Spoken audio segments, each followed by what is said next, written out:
Hello everyone, welcome back to our YouTube channel. And today we are going to discuss about the skin.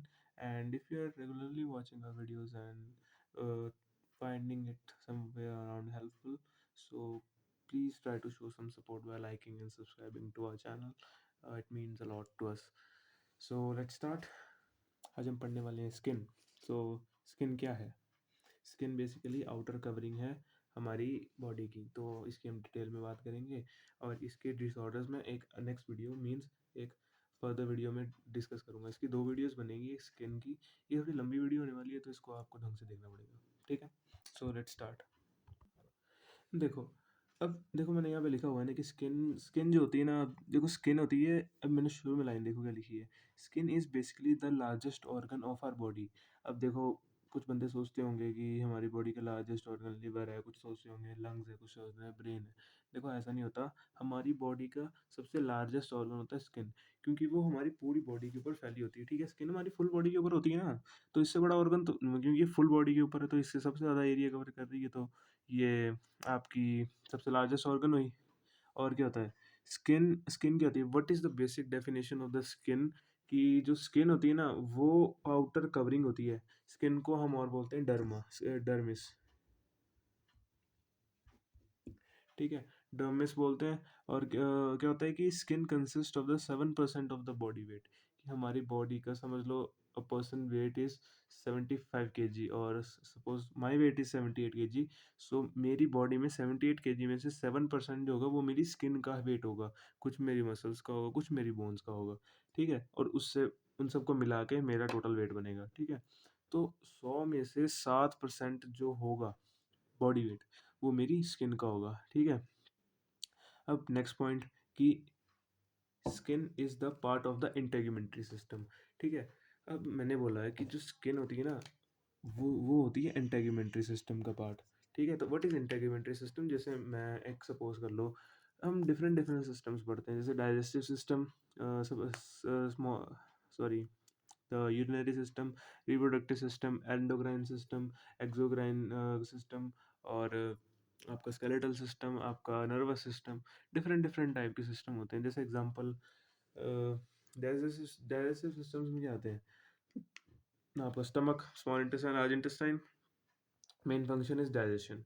Skeletal system में जितने भी bones, आपकी cranial bones, facial bones, आपकी vertebrae, total vertebral bones जितनी भी आती हैं आपकी. आपका रेस्पिरेटरी सिस्टम में, रेस्पिरेटरी सिस्टम में आपका क्या आता है? आपका लंग्स आते हैं. तो उनका बेसिक फंक्शन, रेस्पिरेटरी सिस्टम के ऑर्गन्स का फंक्शन होगा रेस्पिरेशन. डाइजेस्टिव सिस्टम के ऑर्गन्स का फंक्शन होगा डाइजेशन. तो इंटेग्यूमेंट्री सिस्टम है कि ये हमारी मतलब ये ऐसा सिस्टम है जो हमारी बॉडी को आउटर स्ट्रेस से प्रोटेक्ट करता है, मतलब जो हमारी बॉडी को कवर करता है. ठीक है, इंटेग्यूमेंट्री सिस्टम में कहा गया होता है कि ये हमारी बॉडी, ये कवरिंग कवरिंग सिस्टम है हमारी बॉडी का, जो हमारी बॉडी को कवर करता है और प्रोटेक्शन करता है हमारी बॉडी की other from the outer stress like sunlight, and sunlight की यूवी रेडिएशन एक्सेट्रा एक्सेट्रा. ठीक है, इधर अदर पार्ट्स क्या होते हैं? इसमें आता गया क्या है? इंटेग्यूमेंट्री सिस्टम के पार्ट्स क्या हैं? The hairs, nails and the sweat glands. ठीक है, हेयर्स, नेल्स, स्वेट ग्लैंड्स, और सबसे बड़ा पार्ट क्या है जो हम पढ़ रहे हैं आज? The skin. ठीक है, स्किन है सबसे पहला पार्ट. ठीक है, जो हम पढ़ ही रहे हैं खुद. अब ठीक है, अब स्किन क्या करती है? स्किन का फंक्शन क्या है? Protects the body from infections, abrasions. Abrasions का मतलब होता है ना कि बर्निंग, बर्न पर जल जाना. ठीक है, स्किन का इन्फेक्शन, अब्रेजन्स, डिहाइड्रेशंस एक्सेट्रा. स्किन हमें इन्फेक्शन से, अब्रेजन से, डिहाइड्रेशन से प्रोटेक्ट करती है हमारे इंटरनल ऑर्गन्स को. ठीक है, essential from the vitamin D production. हम जो सनलाइट होती है ना, उसमें सबसे ज़्यादा जो सनलाइट होती है ना, जो सन होता है ना, ये सन बना दिया मैंने यहाँ पे. जो सन होता है ना, वो विटामिन डी में रिच होता है. ये हमारी बोन्स के लिए बड़ा हेल्पफुल होता है. तो सन क्या करता है कि विटामिन सनलाइट तो देता है, पर सनलाइट में यूवी रेडिएशंस होती हैं.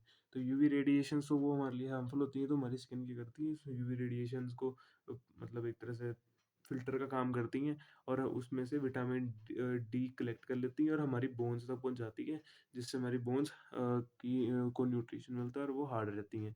ठीक है, तो हमने स्किन का बेसिक फंक्शन और बेसिक सब कुछ पढ़ लिया। आपको हेयर्स का पता है, हेयर्स और नेल्स का। हेयर्स और नेल्स हमारी बॉडी में क्यों होते हैं? हेयर्स इसलिए होते हैं कि क्यों होते हैं हेयर्स? क्योंकि हेयर स्किन की अपेंडेजेस हैं, नेल्स भी स्किन की अपेंडेजेस हैं, ठीक है? कि मतलब ये स्किन की एक्सटेंशन स्किन की एक्सटेंशंस हैं, मतलब स्किन से निकले हुए हैं, ठीक है? अब there is the 3 layer division of the skin, ठीक है? मतलब स्किन की 3 लेयर्स होती हैं। स्किन की 3 लेयर्स कौन-कौन सी होती हैं? एक होती है एपिडर्मिस, एक होती है डर्मिस, एक होती है hypodermis. This diagram of the skin which I have made, ठीक है? So this is the basic diagram and anatomical diagram which I have made, and this is showing the layers of the skin. And first layer is the epidermis. I have shown it here, and the second layer is dermis, which is labeled here. The hypodermis is labeled here. So basically इसके यहाँ पे क्या है कि epidermis. What do you mean by epi? Epi means ऊपर, ठीक है? Epi means ऊपर और upward, ठीक, तो epidermis क्या होगा? अपर लेयर होगी, ठीक है? It is also known as the upper layer because it is present from the upward direction में। देखो ये मेरी स्किन है, इसके ऊपर इसकी जो टॉप देखो, समझ लो मेरी स्किन है ना, सबसे ऊपर कौन सी लेयर होगी? ये होगी एपिडर्मिस, ठीक है? इसके नीचे होगी आपकी डर्मिस। इसके और इसके स्किन को अगर सबसे नीचे करके देखोगे ना आप, तो फिर यहाँ पे सबसे नीचे कौन सी होगी? वो होगी हाइपोडर्मिस, ठीक है? ठीक है, अब एपिडर्मिस में आपको क्या दिख रहा है यहाँ पे? क्यूबॉइडल शेप के सेल्स हैं ना, तो यहाँ पे एपिथेलियल सेल्स होते हैं, ठीक है? सॉरी, क्यूबॉइडल नहीं होते, स्ट्रेटिफाइड स्क्वैमस एपिथेलियम होते हैं, ठीक है? स्ट्रेटिफाइड क्यूबॉइडल नहीं होते यहाँ पे होते हैं स्ट्रेटिफाइड स्क्वैमस एपिथेलियम। यहाँ पे लिखा हुआ है मैंने, epidermis contains the stratified squamous epithelium. First of all we will discuss about the diagram by seeing its structures, and after that we will discuss its description, ठीक है? जो हमने लिखा हुआ है बेसिकली। तो हमारी डायग्राम क्या बोल रही है? हमारी डायग्राम ये बोल रही है कि हमारी जो स्किन होती है ना, वो देखो एपिडर्मिस है, इतनी इतनी लेयर, ऊपर ऊपर की टॉप मोस्ट लेयर। यहाँ पे डर्मिस में आपको क्या क्या दिख रहा है? आपको डर्मिस में यहाँ पे कुछ ऐसे स्ट्रक्चर्स जैसे स्वेट ग्लैंड्स प्रेजेंट हैं, ठीक है? स्वेट ग्लैंड्स भी डिफरेंट टाइप के होते हैं, एक दो टाइप के होते हैं, तो भी हम डिस्कस करेंगे कि जैसे अब और क्या क्या दिख रहा है आपको? ऑयल ग्लैंड्स दिख रहे हैं आपको, मेसन कॉर्पस्कल्स दिख रहे हैं आपको, ठीक है? हेयर हेयर दिख रहे हैं। सबसे पहले हमारे हेयर्स मैंने बात करें तो हेयर स्किन की अपेंडेजेस है, मतलब स्किन से निकलते हैं, ठीक है? और नर्व्स हैं, तो नर्व्स हमारी स्किन में क्यों होती हैं? So what are the functions of nerves in a skin? कि समझ लो मैंने, ये मेरा हैंड है, मैंने यहाँ पे अपने आप को मतलब ऐसे चुंटी काटी, तो इससे क्या हुआ कि मेरे को पेन फील हुआ, या मेरा ये हैंड है, यहाँ पे मेरे को समझ लो आग, मतलब मैंने यहाँ पे कोई ठंडी चीज़ टच कराई, तो यहाँ से सिग्नल जाके मेरे ब्रेन में जाएगा, और यहाँ पे स्किन में नर्व्स होंगी, वो सिग्नल कैरी करेंगी, सेंसरी नर्व्स होंगी, वो सिग्नल कैरी करेंगी मेरे ब्रेन को, और उससे क्या होगा? उससे मेरे को सेंसेशंस फील होंगी, ठीक है? अब सेंसेशंस इन द सेंस कि अ, देखो सेंसेशन इन द सेंस कि स्किन में और नर्व्स होती हैं जो हमारी ब्रेन ब्रेन तक सिग्नल पहुंचाती है, सिंपल मैंने बोला। और जैसे वो सेंसेशंस कैसी कैसी हो सकती हैं? या तो हॉट, या तो बर्निंग की, या तो कोल्ड की, ठीक है? ठीक है, इतना तो हमने कर लिया कि जो डर्मिस होती है उसमें आपकी नर्व्स होती हैं, तो नर्व्स का फंक्शन क्या होता है? सेंसेशंस का फील्स कराना, ठीक है? ऑयल ग्लैंड्स होते हैं, ऑयल ग्लैंड्स एंड कॉर्पस्कल्स होते हैं। ऑयल ग्लैंड्स को हम सेबेशियस ग्लैंड्स भी बोल सकते हैं। तो सेबेशियस ग्लैंड्स होते हैं ना, तो देखो ऑयल ग्लैंड्स क्या प्रोड्यूस करेंगे? ऑयल। उस ऑयल को हम देखो, सेबेशियस ग्लैंड्स का अदर नेम होता है ऑयल ग्लैंड्स, और सेबेशियस ग्लैंड्स क्या प्रोड्यूस करते हैं? ऑयल, जिसको हम बोलते हैं sebum. not the bodybuilder sebum or the Mr. Olympia sebum, इसका सीबम नहीं है, ये है SEBUM सीबम, ठीक है? तो ये सीबम रिलीज कराती हैं, ठीक है? सीबम क्या होता है? ऑयली वैक्सी लाइक स्ट्रक्चर होता है ना, या ऑयली वैक्सी लाइक कंपाउंड होता है ना, ये क्या करता है कि जो हमारे हेयर फॉलिकल्स है ना, इन्हें मॉइस्ट रखता है, ठीक है? या इनकी फ्लेक्सिबिलिटी को मेंटेन करता है। और क्या क्या होता है यहाँ पे? और मेरे को क्या दिख रहा है? ये इधर एक रेटिकुलर लेयर भी होती है, रेटिकुलर लेयर में रेटिकुलर टिश्यू होते हैं, ठीक है? और यहाँ पे ब्लड वेसल्स भी होती हैं, the red one blood vessels are showing about the oxygen which is carrying the oxygenated blood, and blue ones are showing about the deoxygenated blood. ठीक है। और यहाँ पे एक मसल भी होती है जिसको हम बोलते हैं एयर एक्टर पिलाई मसल्स। यहाँ पे शायद मैंने ड्रॉ नहीं करी है, तो एयर एक्टर पिलाई मसल्स का आपको याद रखना है कि एयर एक्टर पिलाई मसल्स क्या करते हैं, जो हमें गूज बम्स आते हैं ना, गूज बम्स मतलब व्हाट आर गूज बम्स मतलब रोंगटे। ठीक है, तो एकदम से फियर के सिचुएशंस में हमारे जो हेयर्स होते हैं वो एकदम से खड़े हो जाते हैं। ठीक है, तो वो उसको बोलते हैं गूज बम्प्स, तो वो एरेक्टर पिलाई मसल्स एक्टिवेट हो जाती हैं। ठीक है, so we have discuss about the whole diagram and now we are going to study about the descriptive information about the epidermis. ठीक है, अब एपिडर्मिस हमने बात करनी है, तो एपिडर्मिस क्या होती है? एपिडर्मिस का हमने बात कर लिया कि टॉप मोस्ट लेयर होती है and it contains the stratified squamous epithelium.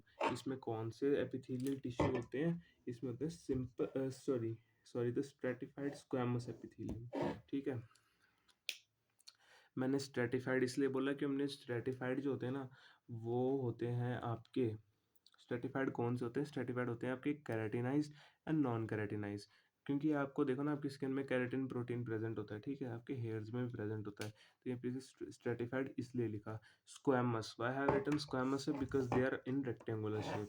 ठीक है, and why have written here epithelium because they are on the skin, they are on the top most layer. Okay, and the epidermis is also known as outermost layer as common I have said। ठीक है, अब जो epidermis होती है ना, वो multiple layers of developing keratinocytes are present. ठीक है, मैंने पहले ही बोला कि मतलब स्ट्रेटिफाइड इसलिए बोला क्योंकि इसमें केराटिनाइज्ड वो मतलब स्ट्रेटिफाइड जो एपिथेलियम होते हैं वो दो में डिवाइड होते हैं, आपके केराटिनाइज टिश्यू एंड नॉन केराटिनाइज टिश्यू। तो यहाँ पे केराटिनाइज वाले होंगे, मीन स्ट्रेटिफाइड है ये। ठीक है, देखो ना, और फिर मैंने बोला कि multiple layers of developing keratinocytes are present in the epidermis. Keratinocytes क्या होते हैं? केराटिन हमारे हेयर्स के अंदर एक स्पेशल टाइप का प्रोटीन प्रेजेंट होता है जिसको हम बोलते हैं केराटिन प्रोटीन। ये हमारे ब्रेन नहीं, हमारे हेयर्स के अंदर प्रेजेंट होता है, सॉरी। ठीक है, और ये हमारे हेयर्स के अंदर प्रेजेंट होता है और उन्हें एजिलिटी प्रोवाइड करता है। हमारी स्किन के अंदर भी प्रेजेंट होता है ये। ठीक है, और हमारी स्किन के ऊपर भी तो हेयर्स होते ही हैं, उनके अपेंडेजेस में आते तो हैं स्किन के। ठीक है, अब मैंने इधर लिखा multiple layers of developing keratinocytes are present in the skin. Keratinocytes में क्या होगा? साइट्स का क्या मतलब है? What do you mean by cytes and keratin? Keratin means the protein and cytes mean the cell. Means क्या हुआ? The cells containing the keratin. ठीक है, you will move towards the next page। make secret the make secrete the glycolipid prevent from the water seeping out in and out from the body। ठीक है, अब epidermis क्या करती है कि ये ग्लाइकोलिपिड्स को बनाती है एंड क्या करती है कि वाटर को इन और आउट का वो कराती है हमारी बॉडी से। ठीक है, हमें स्वेट प्रोड्यूस होता है, हमें पता है। ठीक है, तो स्वेट अभी हमारी बॉडी से बाहर भी तो निकलेगा। मतलब ना, देखो ये मेरी बॉडी में स्वेट प्रेजेंट हुआ, ये मेरी स्किन है, तो ये तो पूरी मतलब सील पैक, मतलब एक तरह से सील्ड है। तो फिर अगर मेरी स्किन में होल्स नहीं होंगे या पोर्स नहीं होंगे तो ये स्वेट तो बाहर निकलेगा नहीं। तो ये स्वेट क्या करेगा ना, इन पोर्स की वजह से बाहर निकलेगा। ठीक है, और ये मेरी एपिडर्मिस में होते हैं। ठीक है, ठीक है, और ये स्वेट बार बार रिलीज ना हो। ठीक है, अगर स्वेट बार बार रिलीज हो गया तो फिर हमारी बॉडी के अंदर डिहाइड्रेशन हो जाएगी। तो हमारी स्किन के अंदर ग्लाइकोलिपिड्स प्रेजेंट होते हैं कि जो एपिडर्मिस करती है वो उस ग्लाइकोलिपिड्स को सिक्रीट करवाती है, जो क्या करते हैं कि ज़्यादा हमारे हमारे अंदर स्वेट को रिलीज ना कराएं। ठीक है, जिससे हमारे अंदर डिहाइड्रेशन ना हो। ठीक है, अब नेक्स्ट हमारी स्किन होती है ना, तो उसमें एपिडर्मिस होती है। तो एपिडर्मिस की हमारी 5 लेयर्स होती हैं। ठीक है, सबसे पहले होती है हमारी स्ट्रेटम कॉर्नियम। स्ट्रेटम कॉर्नियम क्या होती है? Stratum corneum is the upper most layer and it comprises over the 20 to 30 dead keratinocyte cells. ठीक है, बेसिकली क्या होता है ना कि जो स्ट्रेटम कॉर्नियम होती है ना, ये सबसे टॉप मोस्ट लेयर होती है। मैंने बोला कि जो आपकी एपिडर्मिस है वो 5 लेयर्स में डिवाइड है। तो देखो, मैंने ये बोला कि जो आपकी ये एपिडर्मिस है 5 लेयर्स में डिवाइड है, तो 5 में से सबसे पहले वाली कौन-सी होगी? Stratum corneum. तो ये टॉप मोस्ट लेयर है, ये 20 से 30 डेड केराटिनोसाइट सेल्स प्रेज़ेंट होंगे इसमें, ठीक है?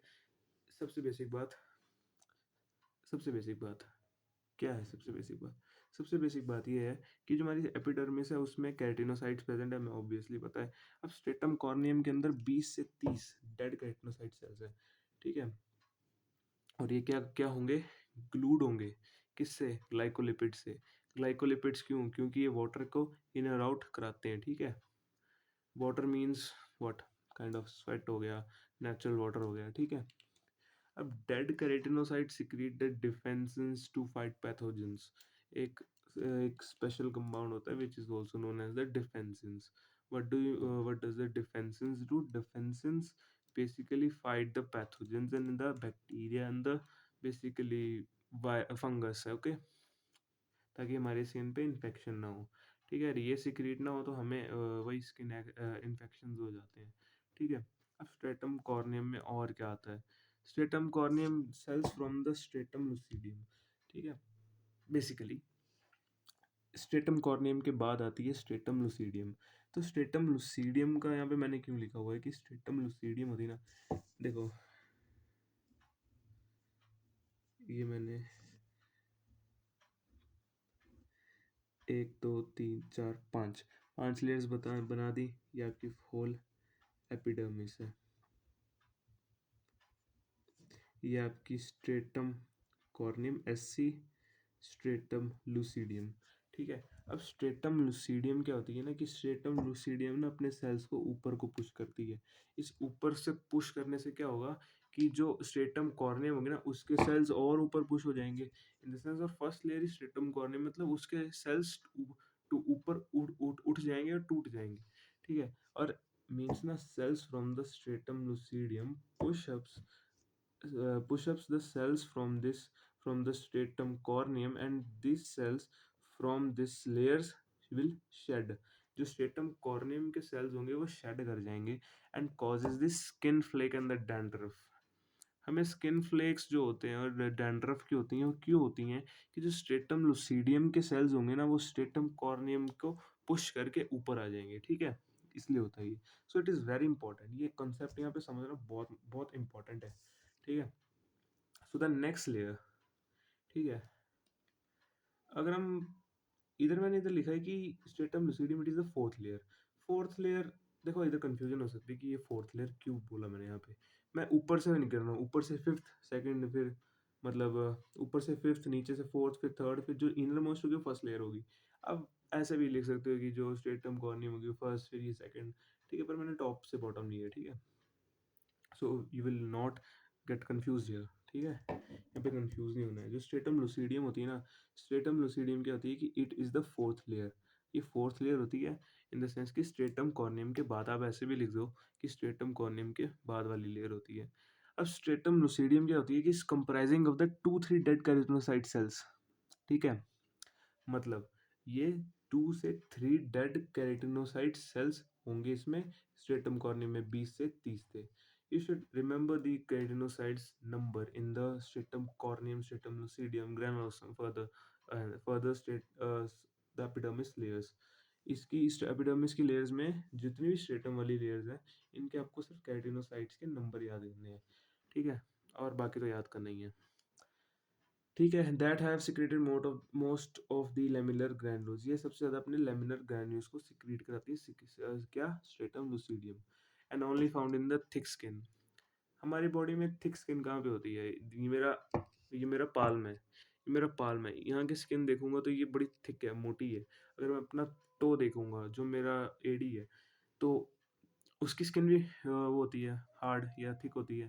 तो ये कहाँ पे मिलेगी? सबसे ज़्यादा इसका रिच ये स्ट्रेटम लुसिडियम हमारी किस बॉडी पार्ट में रिच होगी सबसे ज़्यादा? क्योंकि यहाँ पे थिक स्किन होगी। थिक स्किन कहाँ होती है? टो में, पाल्स में, sole and the soles of feet, okay? तो हमने 2 लेयर्स डिस्कस कर लिए, स्किन का बेसिक इंट्रो हमने डिस्कस कर लिया। तो अब नेक्स्ट में चलते हैं। तो बेसिकली हमने नेक्स्ट लेयर में बात करनी है, तो नेक्स्ट लेयर क्या है? Stratum granulosum, it is the third layer, ठीक है? जो थर्ड लेयर है स्ट्रेटम ग्रैनुलोसम, अब ये क्या बोल रही है, ये मुझे ये बोलने की कोशिश कर रही है कि ये वाटरप्रूफ लेयर होती है। It serve as the waterproof layer, ये वाटरप्रूफ होती है and comprises of the 3 to 5 keratinocyte cells which are undergoing the keratinization. In this layer, the keratinocytes contain the dark staining granules known as the keratinohyaline granules. ठीक है, इसका क्या मतलब है, इसका ये मतलब है कि इस लेयर्स में क्या होता है, इस लेयर में जो केराटिनोसाइट्स होते हैं ना वो डार्क होते हैं। ठीक है, डार्क होते हैं, डार्क स्टेनिंग ग्रैन्यूल्स इसमें प्रेजेंट होते हैं, जिसको बोलते हैं केराटिनोहाइलिन ग्रैन्यूल्स। और इनका केराटिनोहाइलिन ग्रैन्यूल्स का फंक्शन क्या होता है, इनका फंक्शन ये होता है कि जो केराटिन बाइंडिंग, मतलब जो केराटिन है ना हमारी उसमें केराटिन क्या प्रोटीन है, ये केराटिन की बाइंडिंग कराते हैं। मतलब क्या होता है कि स्ट्रेटम ग्रैन्युलोसम में 3 से 5 केराटिनोसाइट्स हैं, सेल्स केराटिनोसाइट्स के सेल्स हैं, ये वो जो वाटर प्रूफ हैं, और ये क्या कराते हैं, इनमें dark staining granules other other than the keratinocytes, dark staining granules हैं, जिनको हम केराटिनोहाइलिन बोलते हैं। आई अंडरलाइन दिस, केराटिनोहाइलिन बोलते हैं। ठीक है, केराटिनोहाइलिन बोलते हैं इन्हें हम। और ये क्या कराते हैं, ये क्या कराते हैं, केराटिन की बाइंडिंग, जो केराटिन प्रोटीन है उसकी बाइंडिंग कराते हैं। ठीक है, and next layer, the stratum spinosum. The stratum spinosum contains the 8 to 10 keratinohyaline cells which no longer divide. ठीक है, जो स्ट्रेटम ग्रैनुलोसम है उसमें अंडरगोइंग केराटिनाइजेशन मीन इसमें द डिवाइडिंग सेल्स होंगे, डिवाइडिंग केराटिनाइज सेल्स होंगे। ठीक है, वो डिवाइड होते रहेंगे, केराटिन की बाइंडिंग कराते जाएंगे। ठीक है, अब स्ट्रेटम स्पाइनोसम में क्या होगा, 8 to 10 केराटिनोसाइट सेल्स होंगे जो डिवाइड नहीं करेंगे। ठीक है, और स्ट्रेटम स्पाइनोसम थिकेस्ट लेयर होगी। स्ट्रेटम स्पाइनोसम और स्ट्रेटम लुसिडियम में कंफ्यूज नहीं होना है। स्ट्रेटम लुसिडियम थिक एरियाज में प्रेजेंट होगी और स्ट्रेटम स्पाइनोसम थिकेस्ट लेयर होगी। ठीक है, और इसे हम प्रिकल लेयर भी बोलते हैं and connected by the spiny structure known as the desmosomes. ठीक है, ये क्या करते हैं, जैसे उसमें केराटिनोहाइलिन ग्रैन्यूल्स है ना, इसमें डेस्मोसोम्स होते हैं, ये स्पाइनी होते हैं, और ये करते हैं, ये स्ट्रेटम स्पाइनोसम के केराटिनोसाइट्स के सेल्स को बाइंड करके रखते हैं। ठीक है, उसमें केराटिनोहाइलिन ग्रैन्यूल्स केराटिन को बाइंड कर रहे थे। ठीक है, और स्ट्रेटम स्पाइनोसम में जो डेस्मोसोम्स होते हैं वो क्या करते हैं, वो कराते हैं वो केराटिनोसाइट, इसमें जो 8 से 10 केराटिनोसाइट सेल्स है ना, ये डेस्मोसोम्स उन्हें पकड़ लेते हैं और उनके साथ बाइंडिंग कराते हैं, और क्या प्रोवाइड करते हैं, इसके mechanical support and the strength. ठीक है, अब नेक्स्ट इसमें क्या होता है, लैंगरहन सेल्स होते हैं। देखो हमारे लैंगरहन सेल्स होते हैं ना, वो और कहाँ पर होते हैं, जो लैंगरहन सेल्स होते हैं हमारे पैनक्रियाज में। आइसलेट्स ऑफ लैंगरहन होते हैं ना, alpha cells, beta cells and gamma cells and epsilon cells जो हमारे इंसुलिन और ग्लूकागोन रिलीज कराते हैं, स्टोमेटोस्टेटिन भी रिलीज कराते हैं। तो उतना हमने डीप वो उतना नहीं देखना है, वो तो मैं बता रहा हूँ कि लैंगरहन और आइसलेट्स ऑफ लैंगरहन और कहाँ होते हैं। जो लैंगरहन सेल्स होते हैं हमारे स्किन में वो डिफरेंट है। जो लैंगरहन सेल्स होते हैं, Langerhans cells are present which carry the immunological response. ये इम्यूनोलॉजिकल रिस्पॉन्स कैरी करते हैं जिनका रिलेशन हमारी इम्यूनिटी से होता है। ठीक है, and the last layer is the stratum basale. Stratum basale consist of the single layer of the columnar cells. ठीक है, यहाँ पे सिंगल लेयर होगी और कॉल्यूमिनार सेल्स होंगे। ठीक है, और यहाँ पे केराटिनोसाइट्स नहीं होंगे, यहाँ पे होंगे मेलानोसाइट्स। मेलानोसाइट्स क्या होते हैं, केराटिनोसाइट्स, देखो साइट्स का मतलब क्या होता है, cells. Keratino means keratin, keratin containing sales.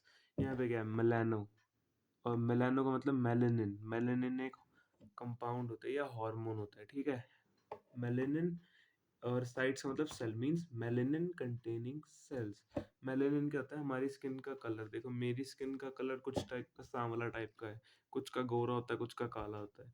तो मेलेनिन क्या करता है कि मेलेनिन, जितना ज़्यादा मेलेनिन प्रेजेंट होगा उतनी ज़्यादा डार्क स्किन होगी, जितना कम मेलेनिन प्रेजेंट होगा उतनी लाइट स्किन होगी। तो स्किन के कलर को मेंटेन करता है। ठीक है, जो मेलेनिन होता है it maintains the skin colour.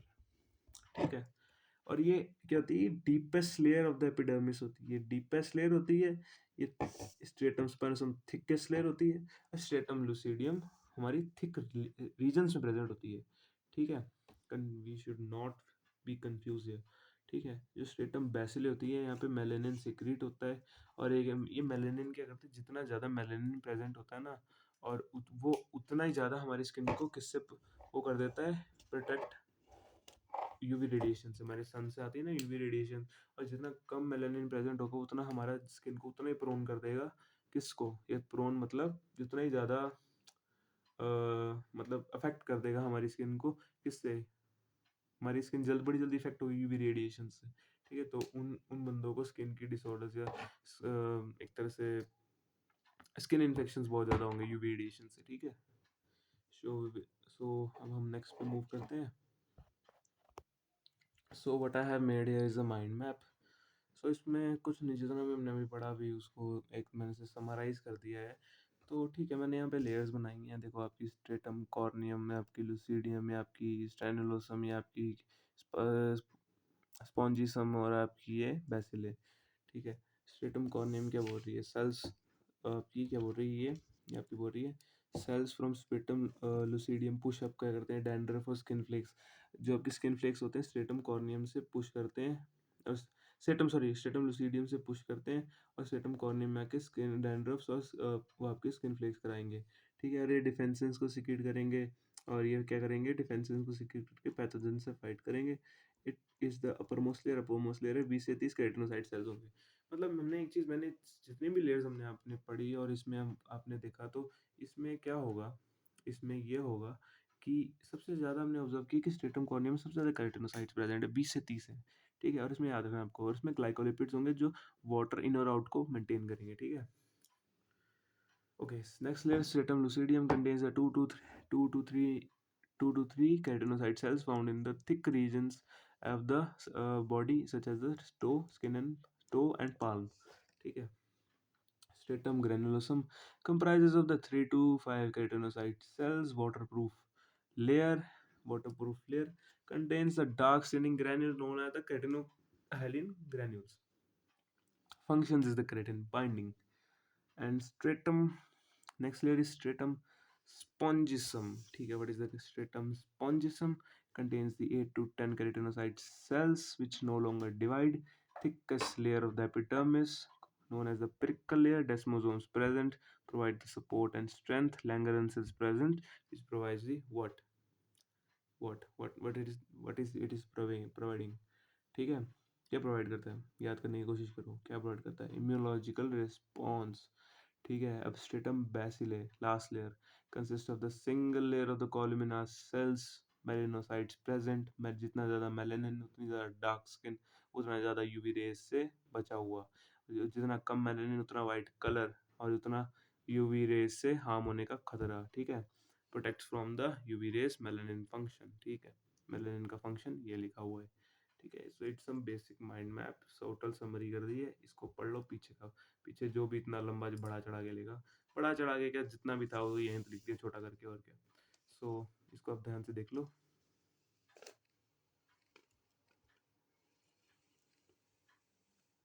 ठीक है? सो अब हम नेक्स्ट पेज पे मूव करते हैं, ठीक है? तो देखो, इधर क्या है ना कि हमारी जो नेक्स्ट लेयर है, हमने एपिडर्मिस पढ़ ली, उसके बाद डर्मिस आती है, तो हम डर्मिस पढ़ने वाले हैं। सो ठीक है, डर्मिस मैंने बोला कि अब सबसे टॉपमोस्ट लेयर होती है स्किन की, एपिडर्मिस, सेकंड होती है डर्मिस। तो dermis, the skin is basically refers to as the true skin, this skin is basically refers to as the true skin. इस स्किन को हम बोलते हैं ट्रू स्किन, बिकॉज ये क्या करती है, स्किन का बल्क लेयर फॉर्म करती है, मीन सबसे ज्यादा स्किन का पार्ट ये स्किन होती है, ठीक है? मतलब ये लेयर स्किन का सबसे ज़्यादा पार्ट बनाती है, एपिडर्मिस सबसे कम, और उससे ज़्यादा डर्मिस, और फिर हाइपोडर्मिस, ठीक है? This skin is basically refers to as the true skin because it forms the bulk of the skin. The dermis has a good blood and lymph supply provided by the lymph capillaries, arterioles and venules. जो dermis होती है ना, यहाँ पे सबसे ज़्यादा blood supply and the lymph supply होती है। लिम्फ आपको पता है, लिम्फॉइड आपका चैप्टर आप हम पढ़ेंगे आगे। लिम्फ बेसिकली क्या होता है, लिम्फ भी एक फ्लूइड होता है, ये क्या करता है, हमारे टिश्यूज से ओरिजिनेट होता है, ठीक है? हमारी बॉडी में इसका फ्लो होता है, जैसे हमारे आर्टरीज के लिए आर्टरियोल्स होते हैं ऑक्सीजनेटेड ब्लड के लिए, आर्टरीज और वेन्स, वेन्स डीऑक्सीजनेटेड ब्लड के लिए, वैसे लिम्फ के लिए हमारी लिम्फॉइड कैपिलरीज होती हैं, ठीक है? यहाँ पे लिखा है the dermis has a good blood and lymph supply. Blood के लिए आपके ये आर्टरियोल्स और वेन्यूल्स होंगे, ठीक है। आर्टरियोल्स क्या होते हैं? आर्टरीज से छोटे, ठीक है, आर्टरीज से छोटे, आर्टरीज से छोटे, और आपके वेन से छोटे वेन्यूल्स, ये आर्टरीज ऑक्सीनेटेड ब्लड सपोर्ट कराएंगे, और venules deoxygenated blood. Lymph supply by the lymph capillaries, lymph की ट्रांसपोर्ट भी यही कराएंगे। डर्मिस में सबसे ज़्यादा ये चीज़ें फ्लो होंगी, ठीक है। And this layer dermis is tough and elastic, ये लेयर सबसे ज़्यादा टफ एंड इलास्टिक होती है, ठीक है। देखो डर्मिस का मैंने स्ट्रक्चर यहाँ पे बनाया है, यहाँ पे इसके दो आगे दो लेयर्स और होती हैं, एक पेपिलरी लेयर होती है, एक आपकी रेटिकुलर लेयर होती है, ठीक है। तो एक इंपॉर्टेंट पॉइंट फर्स्टली डिस्कस कर ले, फिर इस डायग्राम की बात करेंगे कि जो पेपिलरी लेयर होती है और रेटिकुलर लेयर होती है उसका क्या आगे फंक्शंस होते हैं, और डर्मल पेपिला क्या होते हैं, ठीक है। सबसे पहले इंपॉर्टेंट पॉइंट मैंने यहाँ पे लिखा है, इसे हम रीड करने की कोशिश करेंगे, ठीक है। रीड करने की कोशिश ये करेंगे कि इंपॉर्टेंट पॉइंट हमारा ये बोल रहा है कि the dermis is made up of the connective tissue and the matrix containing the collagen and the elastic fibres. देखो कोलेजन एंड इलास्टिक फाइबर्स भी इसके आगे हम पढ़ेंगे, ठीक है। सो सबसे पहले introduction of the important point is the dermis is made up of the connective tissue, की डर्मिस होती है कनेक्टिव टिश्यू से बनी होती है, ठीक है। जो हमारी एपिडर्मिस थी वो वो किससे बनी थी? Epithelial tissue. कौन सा एपिथेलियल टिश्यू? आपका, मुझे याद करने दो, कौन सा एपिथेलियल टिश्यू था वो था आपका स्ट्रैटिफाइड स्क्वैमस एपिथेलियम टिश्यू, ठीक है, which is containing the cell which cells the keratinocytes, ठीक है। कैरेटिनोसाइट्स में क्या होता है? कैरेटिन। सो ऐसे रिवाइज भी करना है, ठीक है। द इम्पोर्टेंट पॉइंट फिर एक बार फिर पढ़ेंगे हम, we should do it in repetition, ठीक है। The dermis is made up of the connective tissue and the matrix contain the collagen and the elastic fibers, ठीक है। जो कनेक्टिव टिश्यू से बनी होगी और इसकी जो मैट्रिक्स होगी, इसके अंदर का जो पार्ट होगा उसमें कौन से फाइबर्स होंगे? कोलेजन होगा या इलास्टिक होगा, ठीक है। ऐसे अंडरलाइन ही कर देता हूँ। ओह सॉरी, हमारा सेटअप ही ले गया पूरा। कोलेजन फाइबर्स और दी इलास्टिक फाइबर्स, ठीक है। जो layers of the dermis, dermis की दो लेयर होती हैं, एक होती है पेपिलरी लेयर, एक होती है रेटिकुलर लेयर, ठीक है। डायग्राम में मैंने बनाई हुई है, एक होती है पेपिलरी लेयर, एक होती है रेटिकुलर लेयर, ठीक है। ठीक है, पेपिलरी लेयर की एक्सटेंशंस, ये ट्रायंगुलर सा स्ट्रक्चर बनाया ना मैंने, ये ऐसे ट्रायंगुलर शेप में होती हैं सारी ये ऊपर लेयर, और इसे जो ट्रायंगुलर टाइप की एक्सटेंशन है इन्हें बोलते हैं डर्मल पेपिले, ठीक है। लेयर्स ऑफ डर्मिस, डर्मिस की दो लेयर होती हैं, एक papillary layer lies under the epidermis and it is quite thin and has cone projections, मैंने बोला ना ट्रायंगुलर, ये कोन, ठीक है, cone like projection known as the papillae. इसकी मतलब ना, देखो मैं एक सेपरेट पेज लेके आपको बताता हूँ। ये आप देखो, ये आपकी है क्या? पेपिलरी लेयर,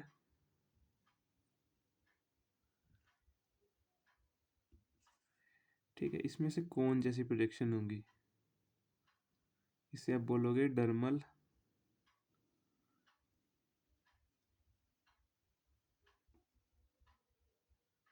पेपिले, ठीक है। डर्मल पेपिले आपने बना दिए, ठीक है। Collagen fibres and elastic fibres आपने पढ़ लिए, ठीक है। पेपिलरी लेयर में और क्या है कि it provides the nutrients and oxygen to the epidermis, ये क्या करती है? न्यूट्रिएंट्स प्रोवाइड करती है, एक न्यूट्रिएंट्स प्रोवाइड करती है, एंड ये क्या प्रोवाइड करती है? ऑक्सीजन टू द एपिडर्मिस, अपने से ऊपर वाली लेयर को, ठीक है। अब डर्मिस के ऊपर वाली लेयर क्या थी? हम आपकी क्या थी? एपिडर्मिस, ठीक है। और नेक्स्ट लेयर होती है हमारी reticular layer, this lie below the papillary layer, of course ये ऑब्वियस है कि पेपिलरी लेयर के नीचे क्या आपकी reticular layer, so this lies below the what, this lies below the papillary layer and it's the main section of the dermis, ये जो dermis होती है मेन सेक्शन होता है रेटिकुलर लेयर का, ठीक है। और क्योंकि यहाँ पे कोलेजन और इलास्टिक फाइबर्स हो रहे हैं, मेन तो मैंने कोलेजन और इलास्टिक फाइबर्स पढ़ने हैं। तो एक क्वेश्चन एमसीक्यू मैं आपसे पूछने की कोशिश करता हूँ, क्या कि जो कोलेजन एंड इलास्टिक फाइबर्स होते हैं वो डर्मिस की किस लेयर में प्रेजेंट होते हैं? ऑप्शन ए पेपिलरी और option B reticular, what will be the answer will be the reticular layer, ठीक है। Next we will study about the हम इतनी देर से कोलेजन फाइबर्स और इलास्टिक फाइबर्स की बात कर रहे हैं, तो लेट्स पढ़ते हैं कि लेट्स गो कि हम पढ़ते हैं कि क्या क्या पढ़ेंगे हम पढ़ेंगे कि कोलेजन फाइबर्स क्या होते हैं और जो आपके इलास्टिक फाइबर्स क्या होते हैं। सो कोलेजन फाइबर्स क्या होते हैं, ये ऐसे फाइबर्स होते हैं, collagen gives the skin plumpness and the youthful appearance. देखो, कोलेजन फाइबर्स क्या होते हैं कि जो हमारी स्किन होती है ना, उसमें रिंकल्स आ जाते हैं, आपको पता है, टाइम के साथ। पर हमारी स्किन जब यंग होती है ना, तो उसमें सबसे ज़्यादा कोलेजन फाइबर्स प्रेजेंट होते हैं। जो हमारी स्किन को प्लम्पीनेस होती है ना, प्लम्पीनेस और यूथफुल अपीयरेंस, वो हमारे कोलेजन फाइबर्स देते हैं, ठीक है। और ये किससे बनते हैं? व्हाइट फाइब्रस टिश्यू से, ठीक है। और प्रोटीन से, ठीक है। लिखा ना, मैंने लिखा ना यहाँ पे प्रोटीन्स, ठीक है। अब कोलेजन फाइबर्स क्या करते हैं, और collagen fibres bind with water and give the strength, tensile strength to the skin. ये कोलेजन फाइबर्स वाटर के साथ बाइंड करेंगे और स्किन को क्या देंगे? टेंसाइल स्ट्रेंथ, उसे स्ट्रेंथ देंगे। और क्या क्या देंगे? यूथफुल अपीयरेंस और प्लम्पीनेस। आपने कोलेजन फाइबर्स में कुछ नहीं याद रखना, आपने याद रखना है plumpness, youthful appearance and the tensile strength by with binding with water. देखो, मैं ऐसे, देखो कोलेजन, ये देखो यहाँ पे वाटर मॉलिक्यूल्स है ना, यहाँ पे डॉट डॉट से बनाए हैं, और ये क्रॉस है, ये जो मैंने लाइंस बनाई हैं, इनको बोलते हैं कोलेजन फाइबर्स। इसे बाइंड करेंगे, ये देखो, ये देखना, ऐसे बाइंड कर जाएंगे ना, देखो, ये फाइबर्स हैं और ये यहाँ पे वाटर है, ये ऐसे बाइंड कर जाएंगे और इस स्किन को टेंसाइल स्ट्रेंथ देंगे। अब ये ऐसे निकल नहीं रहा ना, ठीक है। तो ऐसे इससे आपको इस लेयर को टेंसाइल स्ट्रेंथ मिल जाएगी कोलेजन फाइबर्स के द्वारा, ठीक है। और और फिर एक रिंकल्स कैसे डेवलप होते हैं कि जैसे ये एबिलिटी किस चीज़ की, कोलेजन फाइबर्स की बाइंडिंग की, किसके साथ? वाटर के साथ, ये कम हो जाएगी। तो क्या करेंगे वो, ये सब कुछ ढीला पड़ने लग पड़ेगा और इससे क्या होगा? रिंकल्स डेवलप होंगे, ठीक है। सो हम नेक्स्ट पेज पे चलते हैं। सो आप देख सकते हो कि मैं नेक्स्ट पेज पे आ चुका हूँ। तो यहाँ पे क्या है? Second fibre. हमने फर्स्ट फाइबर कोलेजन फाइबर पढ़ लिया और हमने सेकंड फाइबर की बात करनी है। Second fibre is the elastin fibre. Elastin fibre क्या कहता है? Elastin gives the skin it's elastic properties and made of the yellow elastic tissue. मैंने बात की है कि मैं जो कोलेजन फाइबर होता है वो वाइट इलास्टिक टिश्यू या वाइट फाइबरस टिश्यू से बना होता है, और जो इलास्टिन फाइबर होता है वो इलास्टिक येलो फाइबरस टिश्यू से बना होता है, ठीक है। और अब जो elastin fibres rupture when the skin overstretch. देखो, जो फैटी पर्सन होते हैं या जो मोटे बंदे होते हैं ना, वो जब एकदम से पतले होते हैं ना, एकदम से जिम विम जाने लगते हैं और एकदम से वर्कआउट वगैरह करते हैं, तो जब वो पतले होते हैं ना, तो उनकी स्किन में जो कोलेजन फाइबर्स होते हैं वो उनकी स्किन एकदम से कम होती है। ये उनकी स्किन एकदम से, वो एकदम से पतले होते हैं ना, ठीक है। ये एकदम से उन्होंने चैलेंज ले लिया, तो हमने एकदम, भाई एकदम, हमने तो एकदम मैं जो मतलब पतले हो जाना है। तो फिर वो क्या करेंगे कि उनकी स्किन एकदम से कम होगी और उनके जो इलास्टिन फाइबर्स होंगे ना, वो भी एकदम से कम होंगे। पर वो एकदम से ढंग से रिकवर नहीं कर पाएंगे, उससे उस वजह से क्या होगा? परमानेंट स्टायरे, जिनको हम क्या बोलते हैं? स्ट्रेच मार्क्स, ठीक है। वुमेन्स में भी होते हैं, प्रेगनेंसी के टाइम पे और प्रेगनेंसी के बाद, ठीक है। जैसे बोला ना कि which are terminally found in the pregnancy and obesity, ठीक है। अब इलास्टिन फाइबर्स जब रप्चर करेंगे, किस केस में? प्रेगनेंसी एंड ओबेसिटी के कारण में, ठीक है, केस में, जिससे क्या होगा?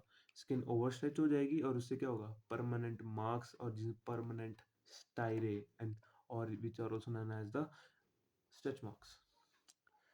ओके, सो हम लगता है भाई हम बहुत आगे आ गए हैं, नहीं तब भी करना है काम, ठीक है। जो अब देखो, मैंने अभी डायग्राम बनाई है एपिडर्मिस की, डर्मिस की। यहाँ पे आपके इलास्टिन फाइबर्स हैं, कोलेजन फाइबर्स हैं, ठीक है। तो ये आपके एकदम से मतलब ये सब एक जैसे इंटरकनेक्टेड होंगे, ऐसे जाला सा बनाएंगे, ठीक है। हमारी लगता है लाइट चली गई है, फ़ोन की फ्लैश कम होगी, चलो कोई नहीं, तब भी हम काम करेंगे। देखो, हाइपोडर्मिस जो होती है ना, अब हमारी नेक्स्ट लेयर की बात कर लेते हैं हम। जो हाइपोडर्मिस होती है, hypodermis is not the part of the true skin and it is also known as the subcutaneous tissue and it is the deepest layer of the skin, ठीक है। जो हाइपोडर्मिस होती है, ये it is not the part of the true skin and it is also known as the, ये skin का subcutaneous part होता है। सबक्यूटेनियस टिश्यू से बनी होती है और ये सबसे डीपेस्ट लेयर होती है स्किन की, ठीक है। ये सबसे डीपेस्ट लेयर होती है स्किन की, ठीक है। And it is located beneath the epidermis and dermis, serving the vital foundation that connects the skin from muscle to bone. देखो, muscle and bone, sorry, not muscle to bone. मैंने यहाँ पे बोला कि जो स्किन होती है ना, उस इस लेयर को सबसे डीपेस्ट लेयर बोला जाता है, और ये स्किन का ट्रू पार्ट नहीं है। मतलब ट्रू पार्ट कौन सा था? आपका डर्मिस, ठीक है। And it is located beneath epidermis, ठीक है। ये एपिडर्मिस के नीचे, एपिडर्मिस और डर्मिस के नीचे होती है। पहले एपिडर्मिस, फिर डर्मिस, फिर hypodermis, serving the vital foundation. ये फाउंडेशन से बना रही है, ठीक है। और connects the skin from muscle, ये स्किन को मसल से कनेक्ट करती है। कि लास्ट लेयर आपकी हाइपोडर्मिस है, उसके नीचे क्या आएगी? मसल आएगी आपकी। तो ये मसल से कनेक्शन हो रहा है सीधा, ठीक है। और फिर मसल के बाद क्या? बोन, ठीक है। तो नेक्स्ट पेज करते हैं हम, नेक्स्ट पेज पे मूव ऑन करते हैं। सो नेक्स्ट है हमारा structures found in the dermis. And जैसे आपको पता है कि मैंने स्ट्रक्चर्स के बारे में बात की थी। हेयर्स आते आपके, सीबम्स थे, सीबम्स जैसे sebaceous glands which we also known as, ठीक है। देखो, अब एक काम करते हैं ना, हमने क्या करना है कि हमने जो structures found in the dermis है, हमने बेसिकली स्किन तो अपने ख़त्म कर लिया, बस इसके हमने स्ट्रक्चर्स पढ़ने हैं, उसके बाद थोड़े बहुत डिसऑर्डर्स हैं। तो इस हम क्या करेंगे कि जो ये वाली वीडियो है ना, इसमें हमने स्किन पूरा ख़त्म कर लिया। इसके बाद हम क्या करेंगे कि इसके बाद हम स्ट्रक्चर्स फाउंड इन जैसे आपके हेयर्स हैं, आपके जो एक्टर पिलाई मसल्स हैं, आपके जो सेबेशियस ग्लैंड है, इन्हें हम एक अलग से वीडियो में कवर करेंगे। और जो आपके डिसऑर्डर्स हैं उन्हें हम एक और अलग से वीडियो बनाएंगे। मतलब 3 videos will be of the integumentary system we will say, ठीक है, विल स्टडी। तो आज के लिए इतना ही रखते हैं। तो थैंक यू। एंड अगर आपको हमारी वीडियोस बढ़िया लगती हैं तो like and share and subscribe.